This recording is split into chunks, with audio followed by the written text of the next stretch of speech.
반갑습니다. 오늘 제목은 행복한 예배 축복이라는 제목으로 짧은 이렇게 말씀을 좀 전달해 드리려고 합니다.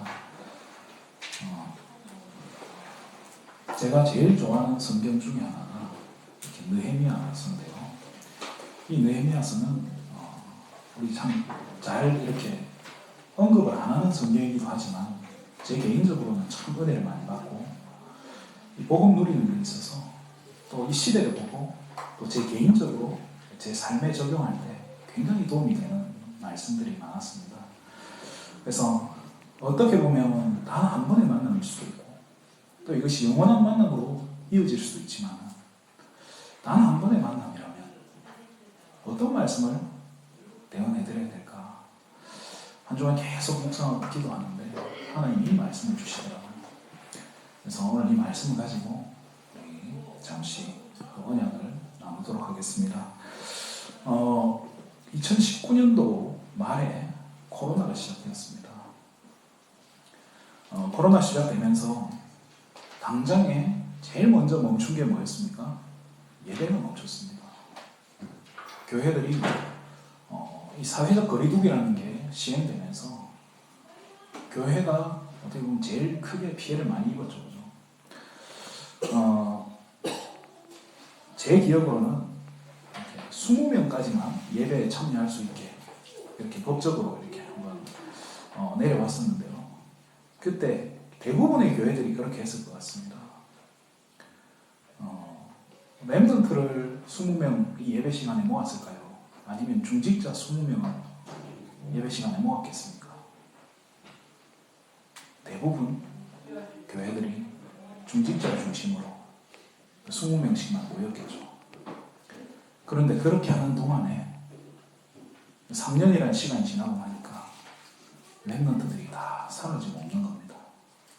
우리가 예배드리고 나라도 예배드리고 살아야 되겠다. 그 마음은 좋은데 돌아서서 보니 우리 렘넌트들이 없어진 거예요. 또 코로나를 견디지 못하고 수많은 교회들이 문을 닫았다고 하죠. 렘넌트가 사라진 게 문제가 아니고요. 교회들이 문을 닫은 게 문제가 아니라 그 사이에 어마어마한 이 영적인 일들이 벌어진 겁니다. 우리가 흔히 말하는 사단의 망대라고 하는 것들이요. 완전히 이 땅에 깔려가지고요. 학교가 온라인으로 수업을 하고 비대면으로 수업을 하는 동안에 우리 모든 렘넌트들 손에는 스마트폰이 쥐어졌습니다. 학교에 수업해야 된다는 그 이유만으로 스마트폰이 주어지고 타블렛이 주어지고 그동안에 우리 렘넌트들은 서서히 사단의 망대에 침식이 되는 겁니다. 서서히 무너져가는 겁니다. 그래서 앞으로 지금은 표시 안 날지 모르겠지만 10년, 20년이 지나면 이 코로나 세대로 말미암아 심각한 사회 문제들이 오지 않을까 하는 생각이 듭니다. 재앙이 왔을 때 어떻게 보면 제일 큰 피해자가 누구겠습니까? 우리 후대들 아니겠습니까? 그럼 진짜 재앙이 뭐겠습니까? 코로나 모이지 못하게 하는 게 진짜 재앙이었습니까? 코로나 때문에 경제활동을 못하는 게 재앙이었습니까? 아니에요. 예배를 드리지 못하게 된 게 어떻게 보면 가장 큰 재앙인 겁니다. 우리 후대들이 예배를 실패하고 우리 후대들이 예배를 놓치게 된 거, 저는 이게 가장 큰 재앙이라는 생각이 듭니다. 오늘 느헤미야 본문을 통해서 참된 예배의 축복이 회복되어야 될 줄 믿습니다. 먼저 이 느헤미야가 있었던 이 시대를 우리는 봐야 됩니다. 우리 렘넌트들이 이렇게 말씀에 대한 또 성경에 대한 이 역사성이 없다 보니까요. 말씀 들을 때는 알 것 같은데 이 사실을 믿기가 힘든 거예요. 역사적 사실인가도 이거 잘 모르겠고 골리앗이라는 사람들이 있었는지도 모르겠고 노아의 홍수가 사실인지 이게 과학적인 증거가 있는 건지 우리 렘넌트들에게 이런 부분들이 확인이 안 되어지니까 이게 헷갈리는 거예요. 학교에서는 다른 걸 가르치는데 또 교회 오니까 또 다르게 가르치고 여기서 우리가 많이 헷갈리고 또 이렇게 중요한 언약을 놓칠 수 있는데요. 이 느헤미야 시대는 분명히 존재했고요. 이때가 언제냐? 바벨론에 이스라엘 백성들이 포로로 끌려가서 세 번째 귀환하는 이 장면입니다. 이 시기에 있었던 일인데요. 이 시기에 이 느헤미야는 이 바벨론의 왕궁에서 술 맡은 관원장으로 일하는 중직자면서 공무원이었습니다.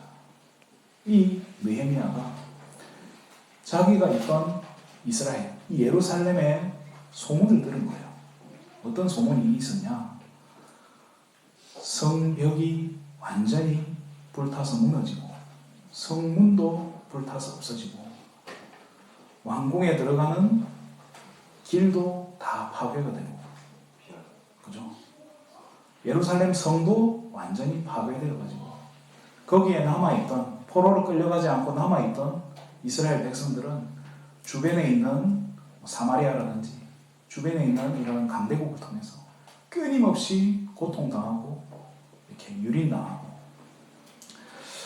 큰 능력을 당했다라고 성경은 이야기하고 있습니다. 우리가 스룹바벨 성전이라고 하는데요.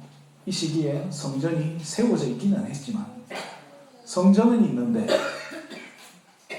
성벽은 무너져 있고 성문도 불타 있고 이게요, 예배가 제대로 됐겠습니까? 이 시대의 사람들이 과연 안식일을 제대로 지키고 예배를 제대로 드렸겠습니까? 쉽지 않았을 겁니다. 이게 저는 오늘날 우리 교회의 모습들과 똑같은 생각이 듭니다. 교회 건물은 있는데 느헤미야가 밤에 혼자 조용하게 이 예루살렘 성을 한 바퀴 돌아봅니다. 그런데 성벽이 다 무너져 있으니까 밤에 누가 왔다 갔다 하는지 알 수도 없고 누가 들어오고 누가 나가는지 또 느헤미야 본인도 들어갔다 나왔다 이 얘기를 안 하니까 아무도 모르는 겁니다.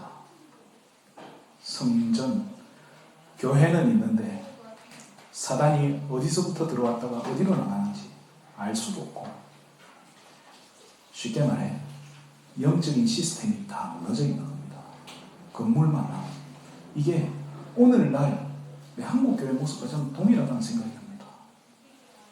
코로나를 지나면서 저와 여러분의 가정의 모습도 비슷하지 않습니까? 교회는 있는데, 우리가 형태는 있는데, 껍데기는 남았는데 중요한 본질들 다 잃어버리고 이 참된 예배 축복 다 놓쳐버리고 사단이 환란을 가져다주고 사단이 우리 후대들을 능욕하고 있는데 우리 아무것도 할 수 없고 우리는 오히려 먹고 살기 급급하고 오늘 하루를 버텨내기가 이렇게 버거운 거예요. 건물은 있는데 이 사단의 공격을 막아낼 망대가 없는 겁니다. 그렇죠? 우리 랩런트들은 어떻습니까? 이 힘든 시기에 공부 열심히 해야 좋은 대학 가고 또 열심히 준비해야 스펙을 쌓아야 좋은 직장에 취직할 거 아닙니까? 이거 준비하다 보니까 예배가 우선 되겠습니까? 쉽지 않거든요. 이 영적인 것들 어떻게 보면 다 놓쳐버린 상태의 모습이 오늘날 우리의 모습이 아닌가 하는 생각이 듭니다. 물론 여기 계신 분들은 아닌 것 같아요. 저는 참 제가 놀란 것 중에 하나가 우리 랩런트들이 이 자리에 지금 예배 자리에 함께 앉아서 예배를 드린다는 거, 제 개인적으로는 굉장히 지금 충격적으로 다가옵니다. 실제로 교회들이요, 랩런트들, 어린아이들이 있으면 어떻게 합니까? 시끄럽다고 유아실에 들어가라든지 부모님들이 1,000원짜리 하나 주면서 밖에 가서 맛있는 거 사 먹고 오라고. 왜? 부모님들이 예배 편하게 드리려고. 그 마음은 이해됩니다. 근데 오늘 이 자리에 보니까 우리 랩런트들이 앉아있어요. 저는 기적이라는 생각도 들고 또 하나님 너무 기뻐하는 모습이다 생각이 듭니다. 오늘 이 자리에 앉은 우리 랩런트들이 특별히 최고 응답과 축복 누리실 줄 믿습니다. 두 번째로 가야 될게요. 이런 상황 속에서 느헤미야라는 인물이 뭘 했냐는 겁니다. 이 느헤미야는요, 이 무너져버린 이 성벽을 보면서, 무너져버린 성을 보면서, 예루살렘에 뭐가 있습니까? 성전이 있지 않습니까? 이게 다 무너져버린 이 영적인 시스템을 보면서 눈물을 흘리면서 기도한 겁니다. 그러면서 본인이, 이 느헤미야 자신이 성벽 재건의 주역으로 결단한 겁니다. 그래서 왕 앞에 가서 부탁을 합니다. 제가 지금 공무원인데 잠시 공무를 내려놓고 우리 예루살렘에 있는 성벽을 재건하고 돌아오겠습니다. 라고 임금님 앞에 부탁을 한 거예요. 왕이 허락을 해준 거예요. 이 느헤미야를 인정해 준 거죠. 일을 잘하니까 보내줬겠죠. 자, 이 느헤미야가 뭘 본 겁니까? 지금 이 예루살렘에 가장 필요한 게 뭔가를 발견한 겁니다. 무너져버린 영적 시스템, 이거를 회복해야 된다는 겁니다. 사단이 세워놓은 망대, 이거를 무너뜨리고 진짜 제대로 된 빛을 발하는 망대를 세워야 된다. 이거를 느헤미야가 깨달은 겁니다. 그것을 언약으로 붙잡은 겁니다. 그렇게 해서요, 느헤미야가요, 월급도 안 받고 최선을 다해서 사람들을 모아서 일을 한 겁니다. 그 사이에 수많은 방해들이 있었습니다. 주변에서요, 10번도 넘게 찾아와서 방해를 하고 욕을 하고 그렇게 했다고 나옵니다. 그러니까요, 이 느헤미야가 어떻게 했냐? 모든 이스라엘 백성들 공사할 때 칼 차고 공사해라. 그죠? 그리고 일 안 하는 사람들은 뒤에서 칼 들고 서 있어라. 창, 방패 들고 서 있어라라고 부탁을 합니다. 이 말이 뭡니까? 영적 시스템부터 회복하는 겁니다. 영적인 무장을 하고 지금 일을 하는 겁니다. 지금 사단이 세워놓은 망대를 무너뜨린다는 거 보통 일이 아닙니다. 우리가 영적 싸움, 말이 좋아 영적 싸움이지, 성경은 피 흘리기까지 싸우라라고 말합니다. 우리 랩런트들이 스마트폰 한참 쳐다보고 있는데 꺼라고 얘기할 때 그거를 끌 수 있는 힘이 있는 랩런트가 얼마나 되는 거예요. 그거 내려놓게 하려면 또 한바탕 씨름을 해야 되고 한바탕 잔소리를 해야 되는데, 그렇잖아요. 사단이 세워놓은 이 시스템을요, 다시 이 영적 시스템으로 바꾼다는 것은 쉬운 일이 아니라는 겁니다. 그래서 이 느헤미야는요, 완전 무장을 시키고 시작을 하는 겁니다. 참 감사한 거는 이 이스라엘 백성들이요, 완전히 원네스가 돼서 단 52일 만에 이 성벽을 완공해버립니다. 그렇게 방해하고 그렇게 원망을 하고 그렇게 시비를 걸었는데 이스라엘 백성들이 하나 돼버리니까요, 절대 안 될 것 같은, 그게 단 52일 만에, 2달도 안 돼서 공사가 끝이 나버린 겁니다. 코로나로 이 사회적 거리두기 하면서 예배가 중단되고 영적 시스템이 다 무너졌는데 정신 차려보니까 후대들은 다 사라지고 같이 신앙생활 하던 사람들도 많이 사라지고 교회들이 문 닫고 또 우리는 경제 문제, 또 우리 자녀들은 자녀 문제, 또 정신 문제로, 영적 문제로, 또 앞으로 크게 다가올 이 영적인 대혼란 시대들, 정말로 우리 후대들이 방황하는 시대가 올 텐데요. 저와 여러분이, 이 자리에 계신 저와 여러분만이라도 무너져버린 영적인 시스템을 회복하시기를 주님의 이름으로 축원드립니다. 세 번째로, 드디어 오늘 본문을 통해서 이 참된 예배의 모습을 우리는 확인해야 됩니다. 52일 만에 성벽이 완공되고 나서 느헤미야는 뭘 했냐면요, 인구조사를 해요. 포로로 끌려갔다가 돌아온 사람이 총 몇 명인지. 재미난 건요, 제사장 지파인 레위 지파 사람들이 중에 몇 명은 자기의 직분을 버리고 돈 벌러 도망간 거예요. 자기의 이 레위 지파라는, 또 제사장이라고 하는 이 직분들 버리고요, 돈 벌러 간 그런 사람들도 꽤 있습니다. 이렇게 인구조사가 끝이 나고 나니까 이스라엘 백성들이 신기한 요청을 합니다. 오늘 보면 8장 1절에 보면요. 이스라엘 백성들이 모세 율법책을 가지고 오기를 청했다라고 말합니다. 이 말이 뭐냐면요. 말씀을 들려달라는 겁니다. 말씀을 들려달라고. 이스라엘 백성들이 요구를 한 거예요. 자, 이 영적인 시스템이 사단의 망대를 조금만 무너뜨리니까요. 뭐가 회복됩니까? 이 중심부터가 예배 중심이 회복되는 겁니다. 사람들 마음이요. 아, 내가 그동안 놓치고 있었구나. 진짜 예배 드려야겠구나. 이 마음이 회복이 된 겁니다. 자, 그래서요. 이 학사 에스라, 이 사람이요. 이전까지는요. 등장도 안 하고 있다가 갑자기 나타납니다. 저는 이걸 보면서 목회자들이 강단이 없으면 사실은 아무것도 할 수 없는, 아무것도 아닌 존재구나 하는 생각이 들었습니다. 이 느헤미야를 통해서요. 이 학사 에스라, 이 제사장 에스라가 설 수 있는 단상을 만들어줍니다. 단상을 만들어주니까 그제서야 이 에스라가 올라섰어요. 말씀을 낭독하는데 그 자리에 앉은 사람이 누구냐?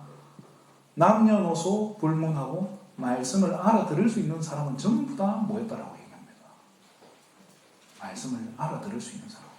조그만 애, 도저히 못 알아듣는 애들 말고 말귀를 알아먹는 작은 렘넌트들부터 한 사람도 빠짐없이 모여서 뭘 들은 겁니까? 하나님의 말씀을 들은 겁니다. 이 에스라가 모세 율법책을 낭독했다라고 하죠. 모세 율법책이 뭡니까? 모세오경 아닙니까? 그죠? 창세기를 통해서 인간의 근본 문제와 해결책, 그걸 읽어준 겁니다. 출애굽기를 통해서 뭘 읽어줬겠습니까? 언약 붙잡으면 산다는 걸 보여주는 거예요. 그걸 읽어준 거예요. 레위기는 뭡니까? 참된 예배가 뭔지, 민수기는 뭡니까? 언약 잡은 백성이 누구인가를 확인해 준 거예요. 신명기가 또 뭡니까? 계속 반복해서 언약을 각인시킵니다. 이 중요한 이 복음의 말씀이 지금 온 이스라엘 백성 앞에서 낭독되는 순간입니다. 자, 그런데요, 읽어주는 게 끝이 아니에요. 읽어주면 뭐합니까? 우리 렘넌트들 마태복음 16장 16절 말하면 다 외울 거예요. 사도행전 1장 8절 줄줄 외울 거예요. 무슨 뜻이냐 물어보면 과연 대답을 잘할 수 있을까요? 무슨 뜻인지 알아야 될 거 아닙니까? 저도 어릴 적에 성경을 보면 이게 무슨 말인지, 지금은 그래도 조금 나아졌는데 옛날 성경은 말도 어려웠지 않습니까? 제 기억으로는 세로로 쓰여진 성경책을 저는 들고 다녔었는데요.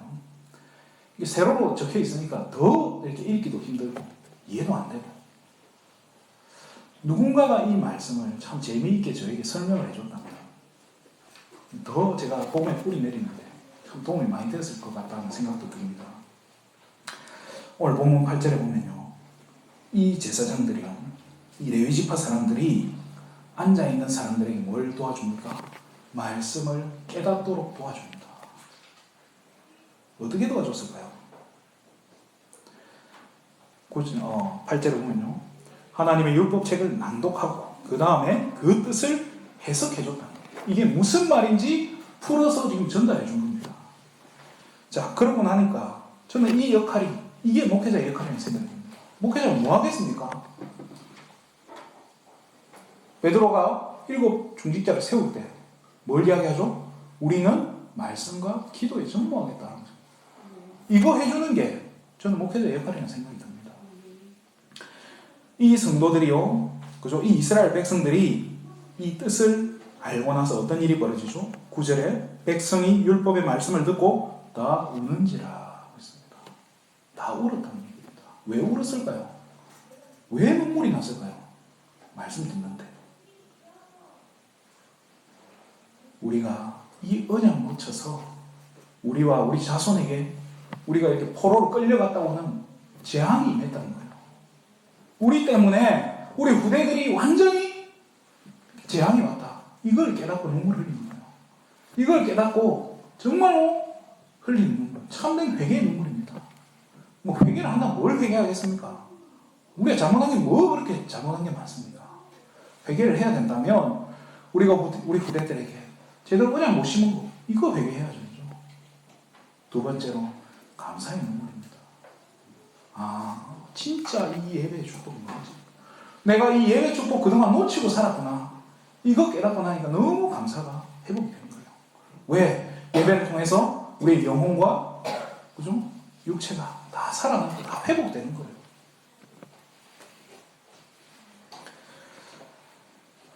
그렇게 울고 있는 이스라엘 백성들에게 제사장들이 이야기합니다. 울지 말고 오늘이 여호와의 성일이다. 쉽게 말해 안식일. 오늘 주일이니까 울지 말라고. 이 이스라엘 백성들이요. 먹고 살기 너무 급급하니까 오늘이 주일인지도 모르고 살아가고 있는 거예요. 그런데 이 이스라엘 백성들이요. 이 안식일 날, 이 예배 회복되고 나서 난리가 난 겁니다. 너무 감사한 거예요. 진짜 참된 감사가 회복된 거예요. 그래서 울지 말고 오늘은 기뻐하고 맛있는 거 먹으라고 이야기합니다. 그리고 나눠주라고. 그래서 온 이스라엘 백성들이 그날 이렇게 소도 잡고 양도 잡고 잔치를 한 것 같습니다. 그런데요 12절에 뭐라고 나오냐, 모든 백성이 곧 가서 먹고 마시며 나누어주고 크게 즐거워했다라고 하는데 그 이유가 뭐냐? 은혜 받아서요? 아니에요. 뭐 때문에 그렇게 즐거워했겠습니까? 뭔가 내 질병이 치유가 돼서 내 답답한 문제에 답이 나와서 오늘 목사님이 설교 때 내 마음을 좀 시원케 해줘서 그래서 내가 즐겁다는 게 아니라요. 뭐 때문에 이 사람들이 즐거워하죠? 이는 그 읽어 들려준 말을 밝히 알미라. 뭡니까? 말씀을 깨달은 겁니다. 말씀의 의미를 깨달은 거예요. 쉽게 말해 복음을 깨달았다는 거예요. 그리스도를 깨달았다는 거예요. 이 모세오경 속에 있는 이 언약, 이 피제사, 피언약, 이 의미를 제대로 깨닫고 이거 붙잡으면 내가 사는구나. 거기에 대한 확신, 그 믿음 가지고 기뻐한 겁니다. 내가 잘 먹고 잘 살고 앞으로 어떻게든 잘 되고 그건 그 다음 문제예요.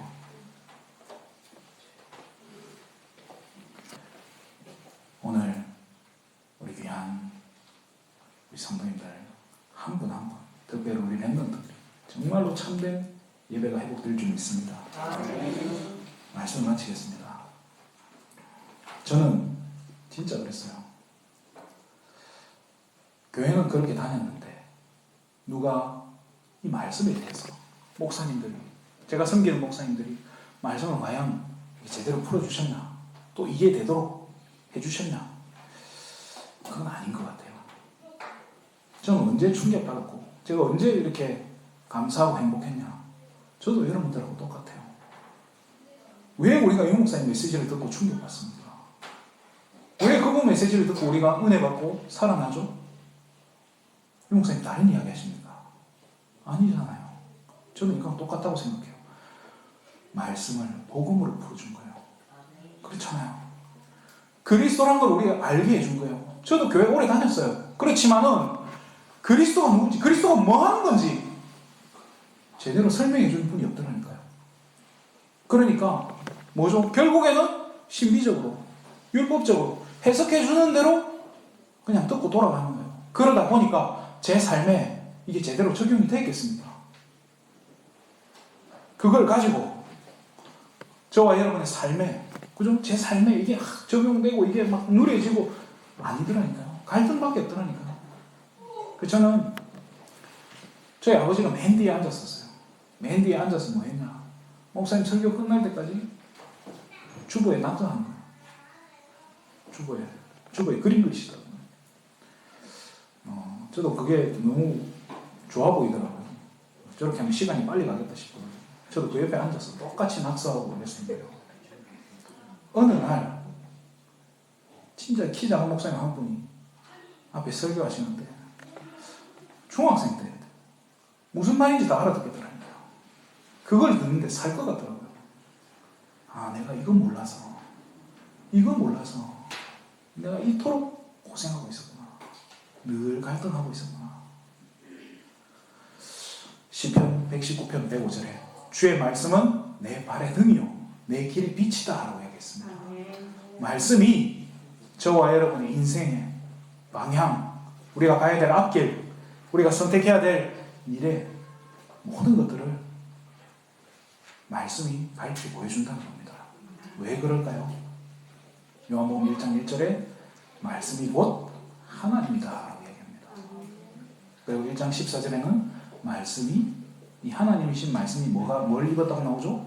육신을 입었다. 하나님이 사람의 몸을 입었다 이 말이죠. 말씀이 곧 그리스도라는 말입니다. 그러면서 이 말씀이 우리 가운데 거하심에 라고 얘기합니다. 뭐죠? 우리 가운데 뭘로 거하시죠? 성령으로. 성삼위일체 하나님 그 자체라는 겁니다.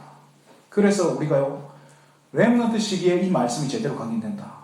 또 내가 나이가 많고 관계없어요. 우리 영혼에 말씀이 심겨진다면 살아나는 좀 있습니다.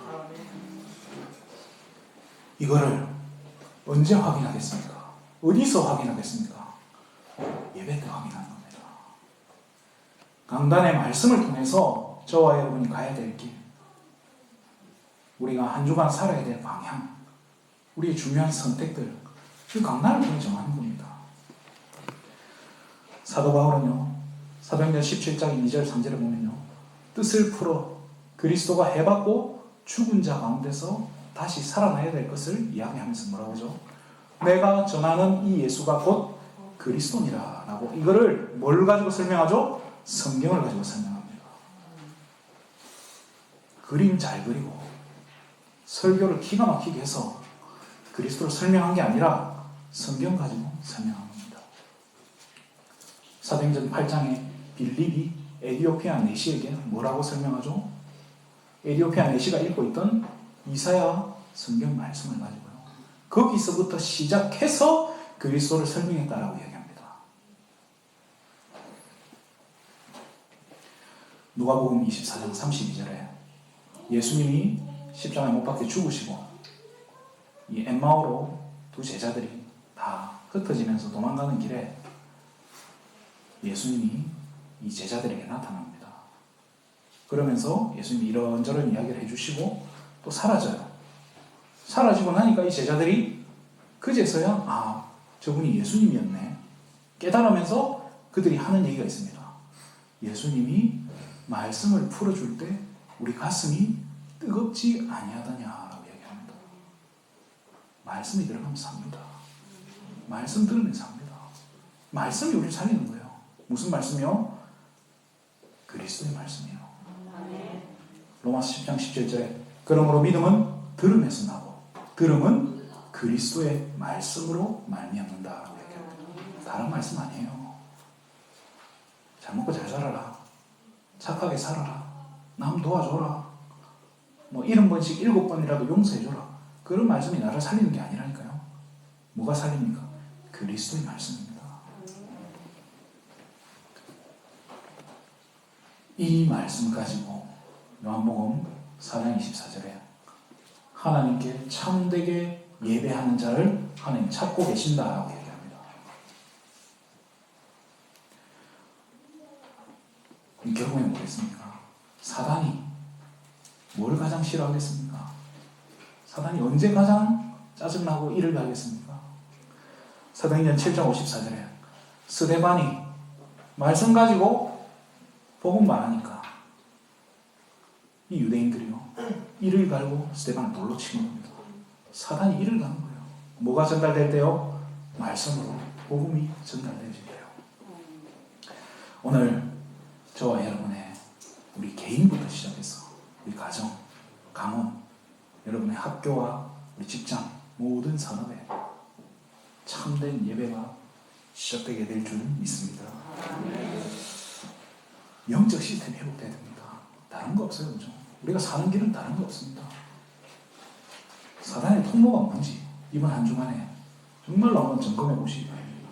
우리가 예배 놓치게 만드는, 내가 언약 놓치게 만드는 사단의 통로가 뭐냐, 내가 말씀 듣지 못하게 막는 사단의 통로가 뭔지 이번 한 주간에 정말로 점검해 보시고 진짜 주일 예배를 통해서 여러분 힘을 얻으시고, 그냥 힘이 아니죠, 영적인 힘을 얻으시고 뭘 얻으셔야 됩니까? 답을 얻으셔야 돼요. 그리고 여러분이 한 주간 살아가야 될 붙잡고 승리할 말씀. 그래서 한 주간 방향, 한 주간 내가 인도받아야 될 길 전부 예배 속에서 찾아내시기를 주님의 이름으로 축원드립니다. 예배 시간이 어떻게 보면 일주일에 단 한 번밖에 없을 수 있는 그 예배 시간이 저와 여러분 인생에 가장 가치 있고 행복한 시간이 되시기를 주님의 이름으로 축원드립니다. 기도하겠습니다. 하나님 참으로 감사드립니다. 오늘 이 귀한 성도님들과 이 자리에서 함께 예배로 영광 돌리게 하심에 너무나 감사드립니다. 사단이 모든 것을 빼앗아가고 가장 중요한 이 예배 축복을 빼앗아갔는데 오늘부터 오늘 이 시간부터 참된 예배 축복이 회복될 수 있도록 모든 성도님 한 분 한 분을 축복하여 주시옵소서.